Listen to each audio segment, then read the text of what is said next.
드디어 축포 동축의 축포가 오릅니다.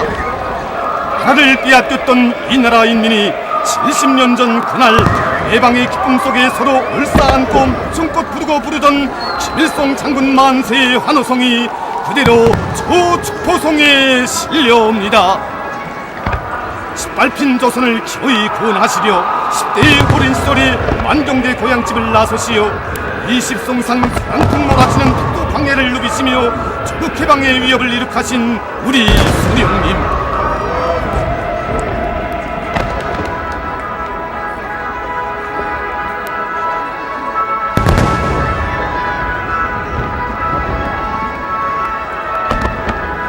무장한 원수와는 무장으로 맞서야 한다시며 정대로 일제의 백만 대군과 항일 대전을 선포하신 우리 수령님의 혈전 말리길, 그 길은 자욱자욱 침략자의 총칼을 짓밟으며 오직 우리의 힘으로 결사전의 불 속에서 솟구쳐 오르신 자주의 길, 붉은 기의 빛으로 조선의 승리를 안아오신 주체의 길이었습니다. 이 시대의 유격전법, 이 시대의 전략전술로 아시아의 맹주라 자처하며 삼천리 강토를 피바다로 만든 일제의 모리 위에 절추를 내리신 위대한 수령님의 항일 대전사는 영원히 잊지 못할 전설적 영예의 역사, 전세 만세 높이 전해갈 김일성 대원수님의 역사입니다.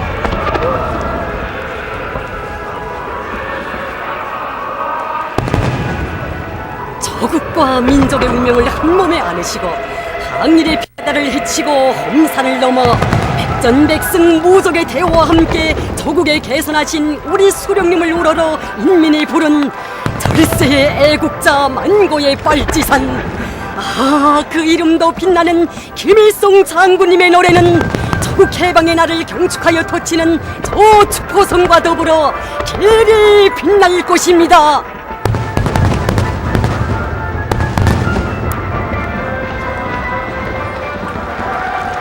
얼마나 하많은 추억을 불러오는 저 축포입니까? 조국의 해방을 위해 청춘도 생명도 다 바쳐 싸운 항일의 열혈 청춘들, 조선의 여명이 동치던 그 나날에 수령님을 조선의 뷰얼로 칭송하며 수령님을 받들어 동지애로 조선혁명을 개척해온 청년 투사들의 고귀한 몫이 선열마냥 저 하늘가를 물들이는가. 혁명의 사령부를 목숨으로 사수하며 죽어도 혁명신념 버리지 말라고 외치던 투사들의 목소리가 저 하늘가에 새겨지는가. 밤하늘을 물들이며 연이어 터져오르는 축포,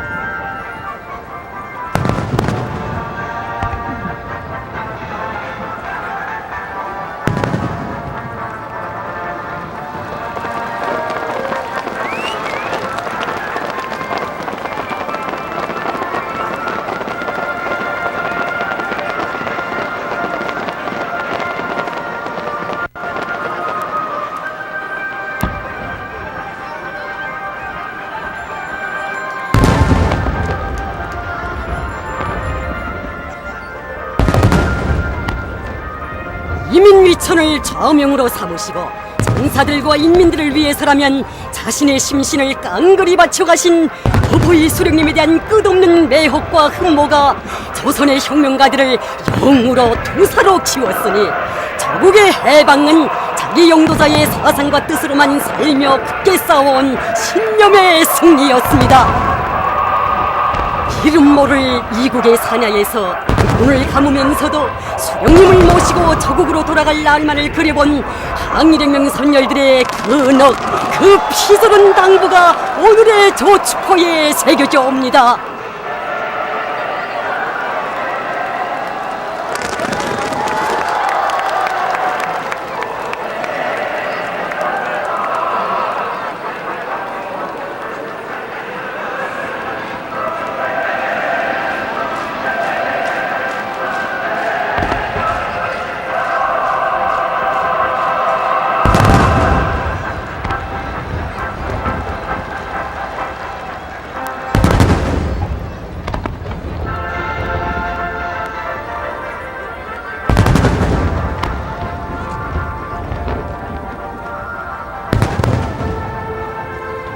다시 침략자의 노예가 되지 않으려거든 정대를 고옥색에 틀어잡고 혁명의 수뇌부를 목숨으로 사수하라. 이것이 바로 이 밤 백두산 빨치산 후손들이 저 하늘가에 쏘아 올리는 신념의 축포탄입니다.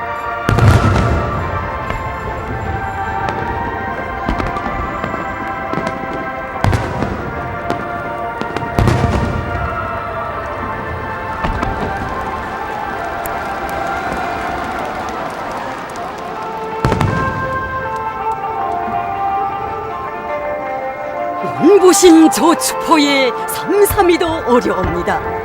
허천보의 횃불을 지펴 올리시고 조선은 죽지 않았다고, 조선의 정신도 살아있다고 하시며 전민 항쟁으로 인민을 불러일으키시던 어버이 수령님의 그 영상이, 저 축포는 허천보의 밤하늘가에 타오르던 그날의 불빛, 원수경멸의 정성을 영원한 승전의 축포성으로 전해가고 있습니다.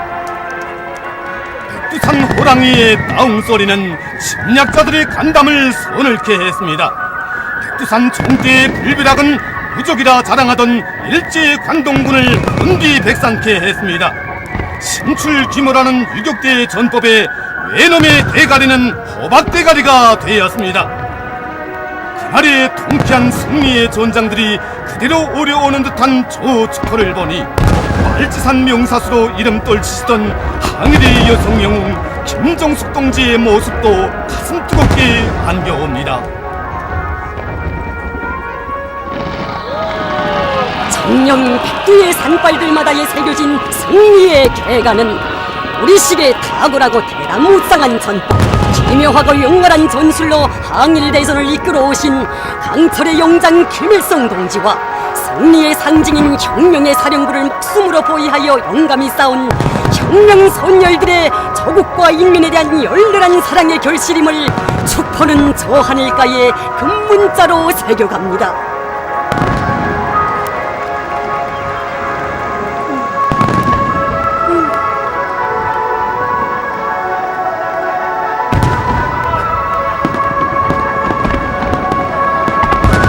이 나라 빨치산 후손들은 선열들의 녹색 있던 조국 땅을 어떻게 지켜왔던가. 적의 세력들이 이 땅을 노리며 침략의 기회를 엿볼 때마다 언제나 백두의 공격 정신으로 적진을 박살내신 빨치산의 아들 위대한 김정일 대원수님, 한 세대의 도제국주의를 다승하신 어버이 수령님의 군사사상과 영도 업적을 그대로 구현하시어 선군조선의 존엄을 지켜주시고 이 땅의 병사들을 자주적인 근위병으로 무적 필승의 강군으로 키워오신 장군님의 그 업적 인민은 잊지 못합니다. 이의 공격정신으로 천만이 일떠섰기에 21세기에도 조선은 백두산 대국으로 위용떨치고 있음을 금지 높이 전해가는 경축의 축포입니다.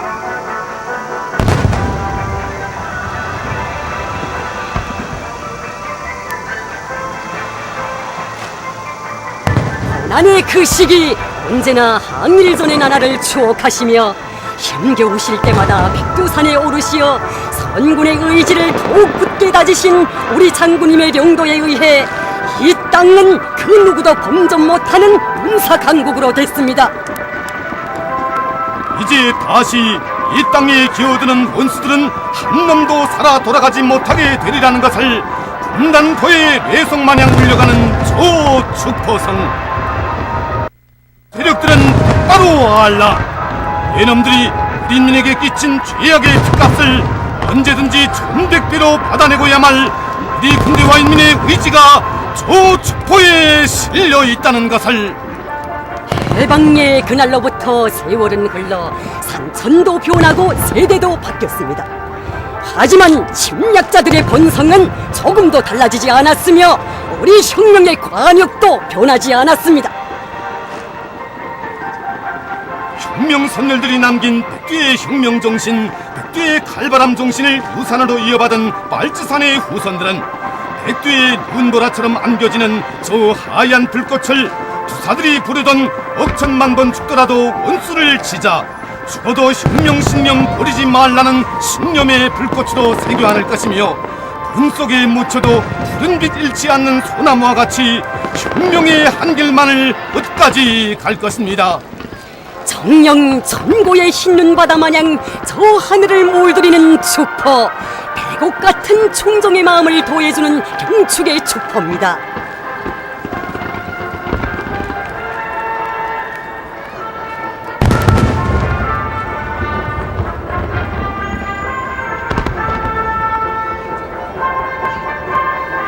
얼마나 가슴 벅차게 안아보는 조국 해방 70년 역사입니까?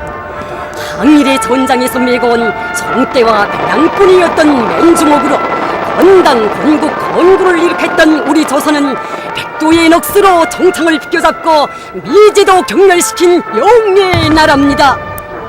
오늘은 군사 강국으로 고연히 솟구쳐 올라 인민의 만복이 꽃피는 사회주의 문명국으로 거침없이 내달리고 있으니 그 이름도 자랑스러운 백두산 대국이 걸어온 70년의 역사를 궁지 높이 새겨보며 쌓아올리는 저 축포.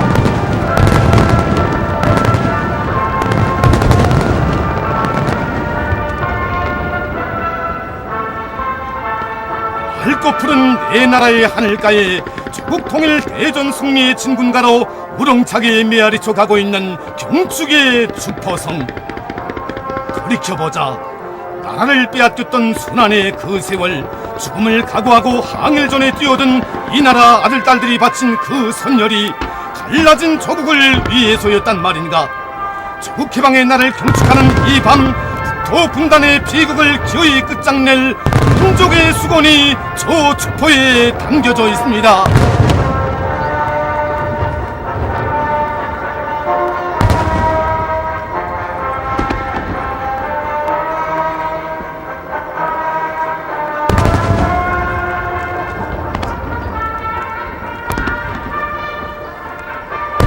나라의 통일을 위해 위대한 수령님들께서 바치오신 그 혼신과 로고를 우리 잊을 수 없습니다.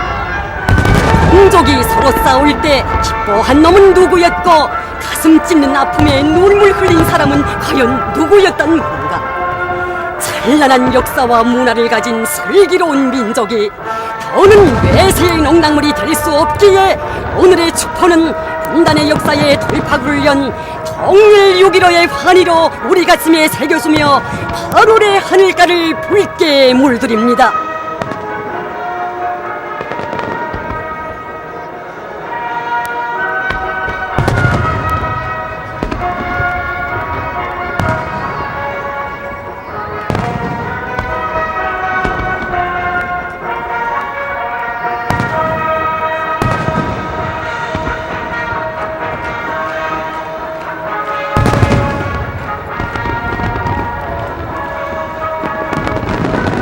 조선은 하나, 둘이 되면 못 살 하나라고.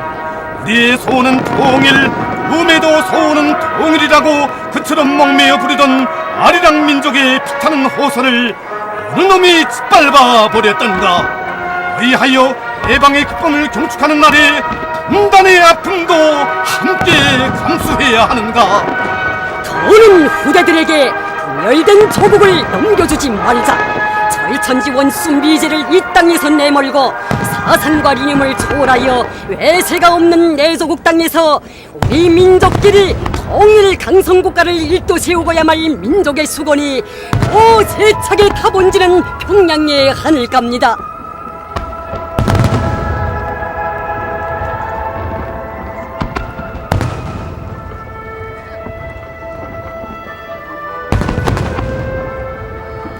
백두산 혈통으로 국권이 이어진 강대한 이 조선의 하늘가에 통일 만세의 환호성이 울릴 그날은 반드시 오고야 말 것입니다.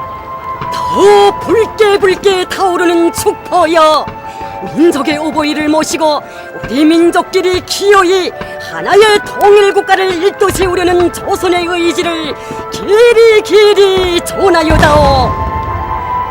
국력이 약하고 탁월한 수령을 모시지 못한 탓에 식민지 노예 운명을 강요당해야만 했던 쓰나린 역사의 그 교훈은 다시 되풀이되지 않을 것입니다. 항일의 전통을 이어받은 우리 인민은 또 한 분의 위대한 전술 명장 부미하는 김정은 원수님을 모시어 언제나 승리와 영광만을 떨칠 것입니다.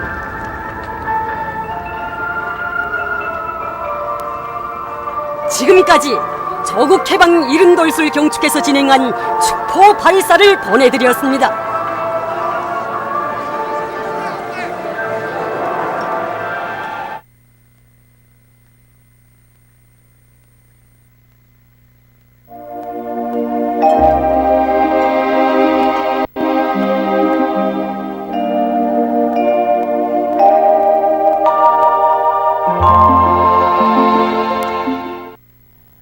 오늘 우리나라는 약한 고기압과 북부지방으로 이동해오는 저기압골의 영향으로 대부분 지방에 구름이 많이 끼면서 라손시와 평안남북도, 자강도, 함경남도, 강원도의 일부 지역에서 비와 소낙비가 내렸습니다.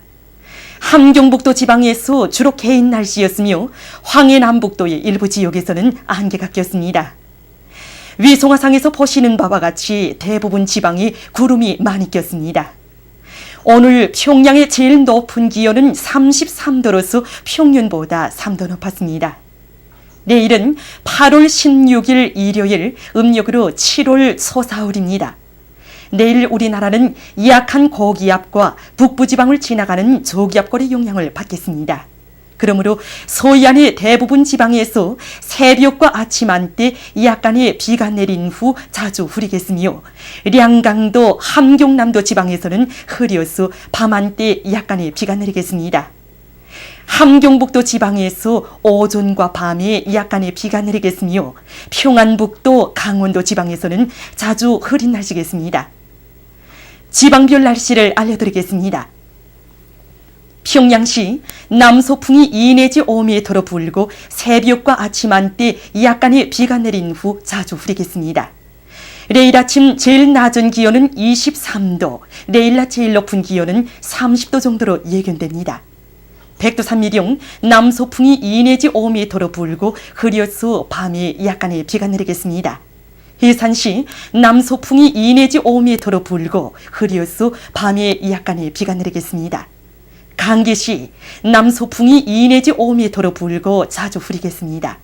송진시 남동풍이 2 내지 5m로 불고 흐려서 오전과 밤에 약간의 비가 내리겠습니다. 함흥시 남동풍이 2 내지 5m로 불고 흐려서 늦은 밤에 약간의 비가 내리겠습니다. 몬산시 남동풍이 2 내지 5m로 불고 자주 흐리겠습니다. 신의주시 남소풍이 2 내지 5m로 불고 자주 흐리겠습니다. 평성시 남소풍이 2 내지 5m로 불고 새벽과 아침 한때 약간의 비가 내린 후 자주 흐리겠습니다. 사리원시 남소풍이 2 내지 5m로 불고 새벽과 아침 한때 약간의 비가 내린 후 자주 흐리겠습니다. 해주시 남소풍이 2 내지 5m로 불고 새벽과 아침 한때 약간의 비가 내린 후 자주 흐리겠습니다. 개성시 남소풍이 2 내지 5m로 불고 새벽과 아침 한때 약간의 비가 내린 후 자주 흐리겠습니다. 내일 기온이 제일 낮은 지방은 백두산 지방으로서 5도 정도겠으며 기온이 제일 높은 지방은 고산 지방으로서 33도 정도로 예견됩니다. 바다 날씨입니다.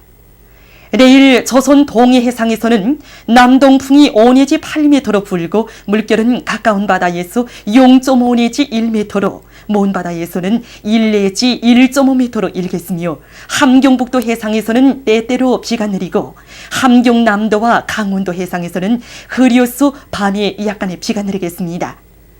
조선 서해 해상에서는 남소풍이 3 내지 6m로 불고 물결은 가까운 바다에서 0.1 내지 0.5m로, 먼 바다에서는 0.5 내지 1m로 일겠으며 약간의 비가 내린 후 흐리겠습니다. 모레 조선 동해 해상에서는 북동풍이 7 내지 10m로 불고 물결은 가까운 바다에서 0.5 내지 1m로, 먼 바다에서는 1 내지 1.5m로 일겠습니다. 조선 서해 해상에서는 남소풍이 3 내지 6m로 불고 물결은 가까운 바다에서 0.1 내지 0.5m로, 먼 바다에서는 0.5 내지 1m로 일겠습니다. 레일과 모래, 우리나라 전반에 상해서 바다 날씨가 비교적 좋아 해상 활동에 유리하겠습니다. 날씨를 알려드렸습니다.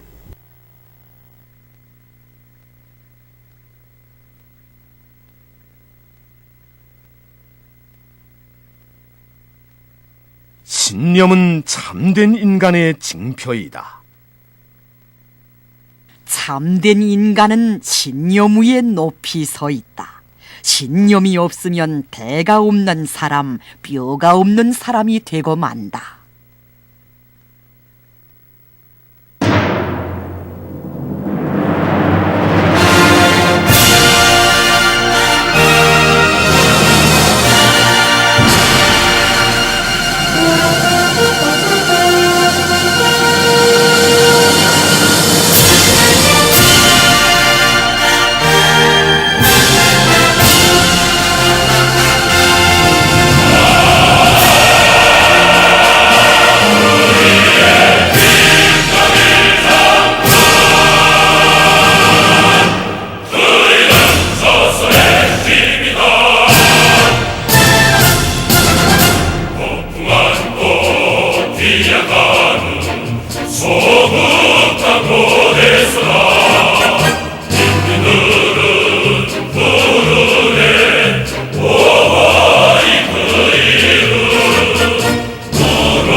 그럼 화면을 보겠습니다.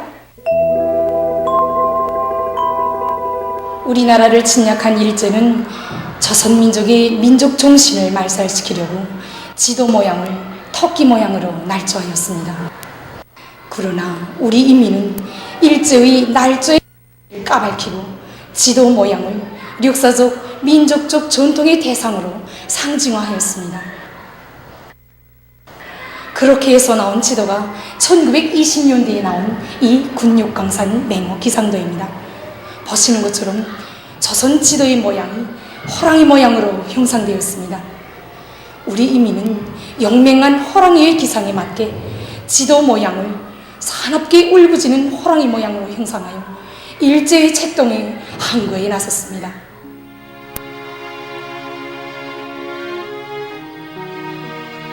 근육강산 맹호 기상도라고 부르는 이 지도는 우리나라에서 지금으로부터 근 한 세기 전인 1920년대를 조롱해서 출연했습니다. 화가에 대해서는 오늘까지도 알려져 있지 않습니다. 근 100년이라는 기나긴 세월 속에 역사의 증견자인 양 수난 많은 민족의 울분을 안고 오늘도 우리 아이들의 교과서에 새겨진 이 크지 않은 한 장의 지도 앞에서 우리는 이 땅에 흘러온 민족의 어제와 오늘을 다시금 새겨보려고 합니다. 우리 민족사의 갈피에는 임진왜란과 삼포왜란을 비롯하여 일본 사무라이들이 감행한 크고 작은 침략의 역사가 수없이 새겨져 있습니다. 피비린 살육과 무자비한 약탈로 얼룩진 그 죄악의 역사는 근대에 와서 악명 높은 정한론으로 하여 더더욱 노골화되었습니다. 정한론이란 한마디로 저들의 이른바 번영을 위해서는 무력으로 조선을 정복해야 한다는 일본 군국주의자들의 흉악한 침략 교리라서 1868년 명치 유신을 계기로 하여 명치 정부의 정책으로까지 되었습니다. 조선을 먹어라, 동양을 먹어라, 세계를 먹어라. 나를 조선에 파견해달라. 사무라이들을 이끌고 조선에 쳐들어가 단숨에 먹어버리겠다. 이것이 바로 당시 외왕 무쯔히도와 극악한 정한론자의 한 놈인 사이고 다카모리의 망발이었습니다. 사이고 다카모리를 비롯한 악명 높은 정한론의 제창자들은 무력으로 조선을 정복하여 일본에 정속시켜야 한다고 노골적으로 떠들며 굶주린 이리떼 마냥 조선에 대한 침략에 나섰습니다.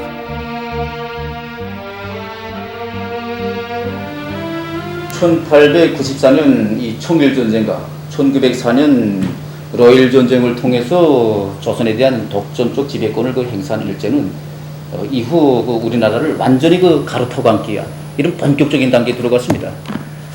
정한론을 국책으로 내세운 일제가 이 시기 가장 급선무로 중요하게 내세운 것이 있었습니다. 그게 바로 우리나라의 역사와 지리, 유적, 인구, 이 풍속 등 사회 전반에 걸친 그런 본격적인 조사였습니다. 일본 정부의 지령에 따라서 도쿄 제국대학의 세기노, 야키야 같은 자들, 이런 이자들은 건축가들입니다. 또 오용 인류학자들, 또 오용 지리학자, 이 고토 분지로와 같은 이 오용 지리학자들이 우리나라에 본격적으로 기어들어왔습니다. 1900년대 일본 정부의 직접적인 지령에 따라서 오용 지리학자의 고토 분지로라는 자가 우리나라 전반에 걸친 지리조사를 감행했습니다. 이자가 1903년에 그 결과로서 이 조선 산계론이라는 것을 내놓았는데 바로 이것이 바로 당시 일제가 내놓은 조선 산계론입니다. 이것이 바로 조선 산계론에서 일제가 만들어 놓은 지도입니다. 여기서 고토 분지로는 조선 침략과 식민지 지배에 유리하게 조선 지도의 모양을 토끼 모양으로 왜곡 날조했습니다. 더욱이 이자는 이미 오래전부터 우리나라 지리학자들이 주장해온 백두 대산줄기를 의도적으로 부정해버리는 후안무치한 행위도 거리낌없이 저질렀습니다. 이 궤변은 당시 일본에서 출판된 많은 지리 교과서들과 문해 도서들에 반영돼서 유포되었습니다. 하다면 일제가 그토록 우리의 조선 지도를 토끼 모양으로 한사코 주장하려는 목적은 어디에 있었겠습니까?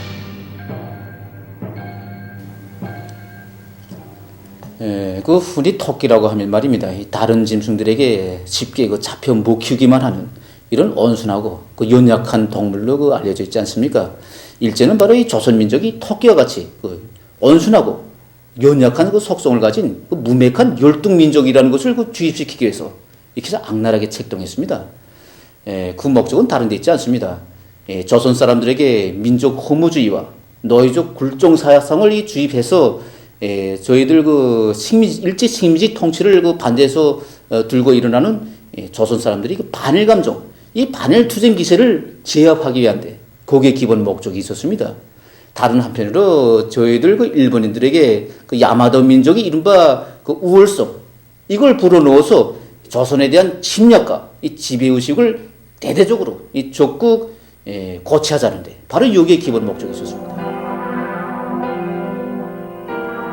조선 지도의 상징화를 왜곡 말살하기 위한 일제의 책동은 1905년 비법적인 을사오조약에 의한 조선의 식민지화와 1907년 조선군대 강제 해상, 1910년 강도적인 이른바 국토의 완전 평화배로 이어져 더욱더 노골화되었습니다.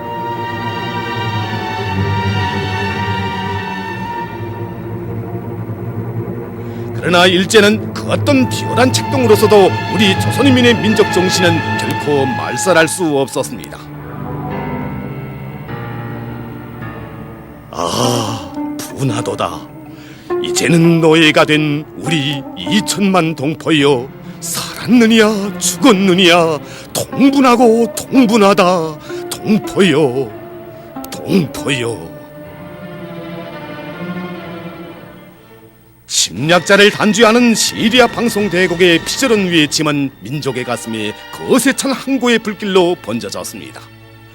딛고 선 땅 이곳한 하늘은 있어도 제 나라 제 땅 제 하늘이 아니었기에 빼앗긴 들에도 봄은 오는가, 빼앗긴 하늘의 해는 언제 뜨는가 땅을 치며 항고에 나섰습니다.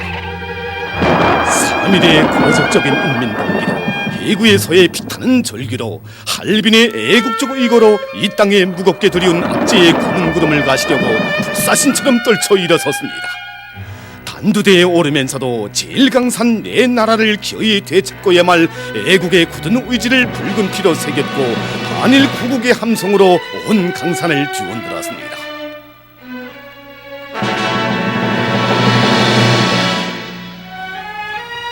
일제는 1920년대, 이 1930년대에 들어서면서 우리 인민들 속에서 고조되는 이 반일 의식을 이제 짓누르기 위해서 종래 이제 우리 인민들에게 이제 강요해왔던 이 조선 지도 모양이 토끼 모양이라는 것을 학술적으로 더욱 완비하기 위해서 책동했습니다. 한편 일제는 이제 보통학교와 중학교들에서 우리 조선 역사와 조선 지리에 대하여 이제 날조하여 이제 강의를 하였습니다. 특히 일제는 우리 민족의 이 성격과 이 민족적 이 내용이 이 조선지도 모양, 이 토끼 모양과 결부시켜 가지고 이것을 이제 학술적으로 완비하였는데, 일제는 1930년대 초에 이제 전 세계에 유포시킨 이 일본 지리 풍속 대계에서 이 조선 사람들은 이제 이 토끼 모양, 이 조선지도의 이제 토끼 모양과 이 지역별, 지방별로 성격이 아주 흡사하다고 이제 이렇게 횡설수설하였습니다. 그러면서 일제는 이제 조선 민족은 우유부단하고 이 순종하기 좋아하는 민족이기 때문에 이 자기 민족, 이게 말하자면 이 일본 야마도 민족이겠습니다. 이 일본 민족의 이제 수족, 이 손발이 되기 좋은 민족이라고 이 횡설수설하면서 우리 인민들에게 노예 굴종 사상을 강요하실 뿐만 아니라 이것을 이제 전 세계에 이제 유포시켰던 것입니다. 일제의 간교한 책동은 화라산 같은 민족의 분노를 터치었습니다. 시리아 방송 대국으로 일제놈들의 죄행을 폭로한 장지연은 1907년에 출판한 지리 교과서에서 지용윤곽은 한 마리의 토끼가 장차 북방을 향하여 날아들려 함과 흡사하다고 하는데, 이것은 모두 개인의 추상에 불과하다.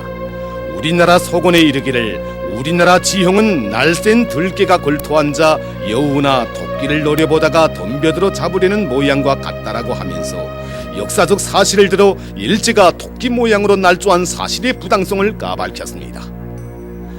또한 애국적인 선각자들에 의해서 일제의 왜곡 날조 책동에 항거하는 인민들의 투쟁도 세차게 벌어지게 됐습니다. 당시 선각자의 한 사람이었던 남궁옥은 1910년대 초부터 많은 학교들에서 조선 지도를 수놓도록 하면서 민족의 몫을 지키기 위한 투쟁을 벌였습니다. 당시 외국인들도 조선반도의 지세를 일본인들과는 달리 해석하면서 조선인이 백두산이라고 부르는 봉우리를 주봉으로 하는 산맥이 남쪽으로 뻗어내려 조선반도의 등마루를 이룬다. 이러한 지형상 이유로 조선은 일본에 등을 돌리지 않을 수 없다. 이것이 조선의 역사를 결정하는 데서 큰 작용을 하였다라는 글을 발표했습니다. 그러면서 조선은 일본의 지배에 굴복하지 않을 것이라고 하면서 우리민의 견결한 반일 정신을 찬양했습니다. 당시 조선 지도 모양에 대한 일제의 왜곡 날조 책동에 가장 큰 충격을 준 것은 아마 금역 강산 맹호 기상도라고 해야 할 것입니다. 조선 지도를 우리 인민이 역사적으로 민족적 전통의 대상으로 숭배해온 조선범으로 상징화하여 일제의 민족말살 책동에 항거에 나선 것이었습니다. 우리는 이에 대한 이야기를 이 부문의 전문가를 통해서 보다 구체적으로 듣기로 했습니다.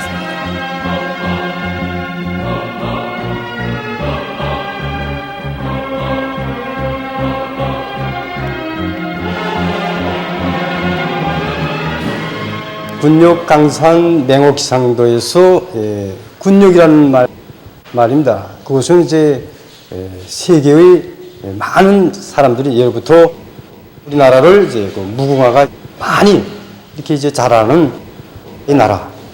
다시 말해서 군욕이라고 불러온 이런 역사적 그 사실에 기초해서 이제 나온 것이고, 맹호 기상도라는 그 말은 문자 그대로 그 이제 그 호랑이의 이런 옥센 그런 기상을 반영한 지도 그림이라는 이런 말입니다. 그리고 이제 화가는 우리 조선 지도의 이런 전체적인 이런 이제 부분은 물론 세부적인 그런 내용에 들어가서도 그 백두 대산줄기를 가지고 그 우리 조선 지도를 이제 형상했습니다. 그 구체적인 그 내용들을 좀 보면 저 백두산에서부터 이제 뻗어져 내린 이 백두 대산줄기를 우리 조선범이 둥이에 난 그런 줄무늬로서 이제 이 백두 대산줄기를 이제 형상했는데, 그 백두 대산줄기로서는 이제 우리 백두산줄기, 그리고 이제 부전용 산줄기, 북대봉 산줄기와 같은 이렇게 이제 8개의 산줄기들을 가지고 이제 백두 대산줄기를 이제 형상했습니다. 그리고 이제 몸통으로 뻗어져 나간 이런 이제 줄무늬들을 가지고는 그 백두 대산줄기로부터 이제 뻗어져 나간 지맥들, 다시 말해서 이제 아홉일용 산줄기라든가 내봉 산줄기라든가 개방 산줄기, 이런 지맥들을 이제 형상했습니다. 이렇게 함으로써 우리 인민들의 마음속에 이제 깊이 이제 자리 잡고 있던 이 백두 대산줄기를 일제의 민족 말살 책동으로부터 지켜내려고 하였던 것입니다. 특히 근역 강산 맹호 기상도에서는 백두산 지구를 앞발을 쭉 내뻗치고 노성을 터치는 호랑이의 머리 부분, 호랑이의 영맹한 기상이 가장 두드러지게 나타나는 부분으로 형상함으로써 백두산이야말로 침략자들 앞에 굴할 줄 모르는 우리민의 강이한 민족 정신의 근본이라는 것을 강조했습니다.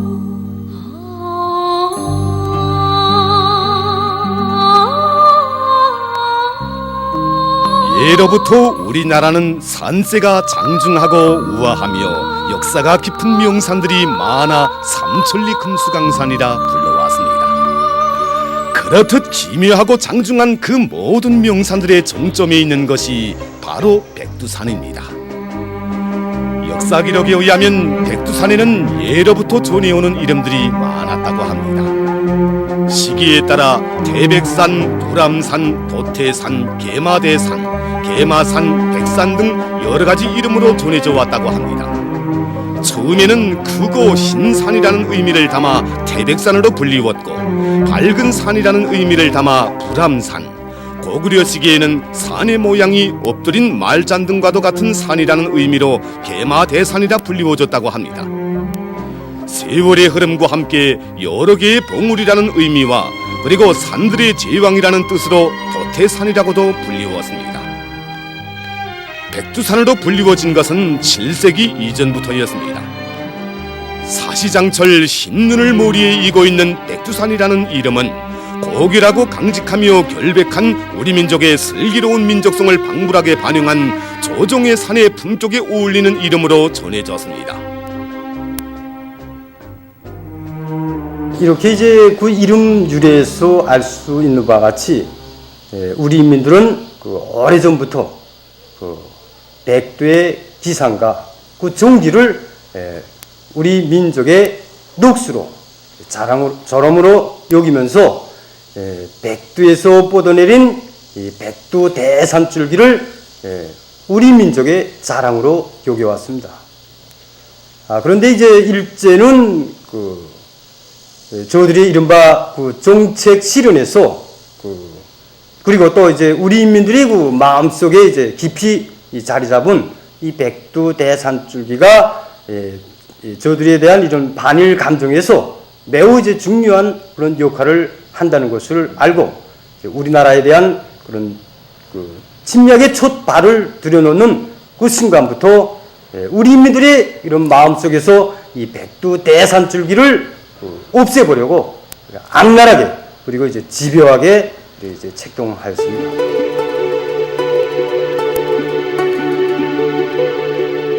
우리 선조들은 1769년 우리나라 역사에서 처음으로 나라의 산줄기와 이름을 밝힌 산경표라는 지리책을 만들었습니다. 이 책에서는 백두산에서 시작하여 지리산까지를 하나의 산줄기로 하고 그 이름을 백두대간이라고 했습니다. 백두대간과 여기서 뻗어내린 13개의 산줄기는 1861년에 만든 대동여지도에 그대로 옮겨졌습니다. 16세기에 편찬된 신중 동국여주 승남에 첨부된 이 지도를 비롯하여 이 많은 지도를 통해서도 알 수 있고 이 특히는 1861년에 만들어진 이 김정호의 대동여 지도에서도 이 백두산에서부터 지리산까지 이 백두 대산줄기가 이 굵은 선으로 이 표시되어 우리나라 산맥의 이 군을 이 한눈에 알아볼 수 있게 하였습니다. 그리고 이 조선 팔도의 이 모든 산들이 다 이 백두 대산줄기로부터 이 뻗어났기 때문에 백두산이 우리나라 산악의 이 조정이라는 것을 강조하였습니다. 예로부터 애국적 무인들에 의해서 백두산을 노래한 호방한 시들도 창작되었습니다.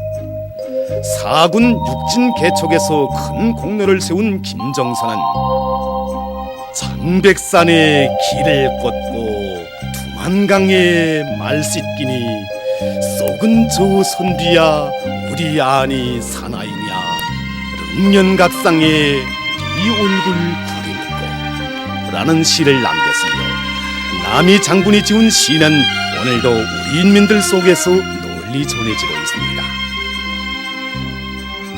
백두산의 돌은 칼을 갈아 다 없애고 두만강의 물은 말 먹여 다 말리리. 남아 20살에 나라 평정 못한다면 후세에 그 누가 대장이라 하리요. 일제는 이렇듯 우리 민들이 이 백두산을 이제 매우 중시하고 또 이제 백두산을 신성시했다는 것을 알게 되었습니다. 그리고 백두산에 이 나라와 민족의 운명을 거머쥘 이 뛰어난 인재가 나오길 이리 바라는 인민들이 너무니 이 오래했다는 것을 알고 그것을 원천적으로 지목해 버림으로써 이 조선 민족의 오를 말살하려고 했습니다. 또한 백두산에 대한 이 열렬한 감정이 이 우리 인민들이 반일 감정에서 이 매우 중요한 자리를 차지하고 있다는 것을 알고 이 백두 대산주기를 부정해 보려고 이렇게 악랄하게 책동했습니다. 뿐만 아니라 일제는 백두 대산주기로부터 뻗어내린 여러 진명들을 일본식으로 바꿔놓는 이 창지 개명 노름도 벌려놓았습니다. 이 자료에 의하면 이 백두 대산죽에 속하는 이 속리산 초남봉은 원래 임금왕자로 이 표시되어 왔습니다. 그런데 일제는 이 임금왕자 대신에 이 제놈들의 왕을 상징하는 왕성할 왕자로 이 고쳐놓았습니다. 이렇게 고쳐놓은 산봉우리들의 이름들이 무려 8곳이나 됩니다. 뿐만 아니라 우리민들이 외적을 무찌른 용담이나 민간 전설이 깃든 15곳이라는 지명도 이 제놈들 식으로 이제 고쳐놓았습니다. 일제는 비열하게도 풍수설까지 꾸며대었습니다. 일제는 조선의 모든 지맥들을 살아있는 사람의 인체로 보고 그 지맥들의 혈침을 박으면 땅이 병들고 땅이 병들면 인간도 병들게 돼서 재앙이 따르게 된다는 반동적인 풍수설을 국책으로까지 내세웠습니다.